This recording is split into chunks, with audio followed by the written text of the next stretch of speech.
Our top story, though, Prime Minister Liz Truss ruling out further cuts to public spending as pressure continues to mount on her to U-turn on more mini-budget policies.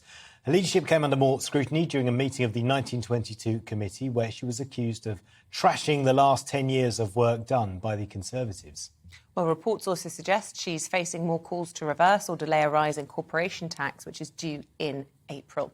Well, joining us now in the studio is the former Home Office Minister, Norman Baker. Norman, we're going to talk about other big stories of the day, but first a quick word on politics that we're waking up to this morning. A difficult 1922 committee yesterday for the Prime Minister. She actually asked, didn't she, to swap in with the Chancellor so she could try and charm them. It was always going to be a difficult crowd because, of course, we know that they didn't want her. They wanted Rishi Sunak. Yeah. She's got a difficult job on her hands.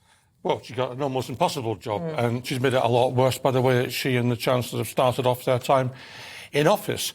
And the reality is, as you say, that most Tory MPs wanted Rishi Sunak, but they wanted also Rishi Sunak's policies.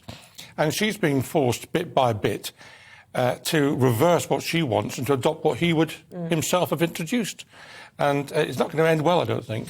And certainly the polls in the paper today and in recent days suggesting that they're going to hemorrhage seats right across the country, with the question being, are they going to have just a very bad election result, or are they going to have a Canadian-style wipeout?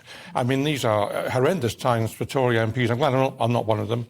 Yeah, when you say it's going to end badly, do you mean for Liz Truss or for the economy or the country? All of those, I think, actually. For Liz Truss, for the Conservative Party, for the economy will come first in terms of the bad. We're seeing this now.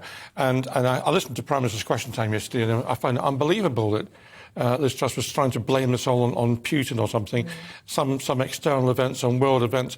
We know what happened in the 24 hours after the mini-budget. I mean, it's very, very clear. But would the economy be in a better place if we had Rachel Reeves as Chancellor and Keir Starmer as Prime Minister? And we're speaking to the Shadow Culture Secretary in a minute, and we'll put that to her. But obviously they think that they're now the party of fiscal discipline. But well, a lot of people would say they'll run a high-tax economy. I think they'll be quite careful, as Blair was actually after 97, not to rock the boat too much. I think, if anything, people like me will find them too timid in terms of what they do.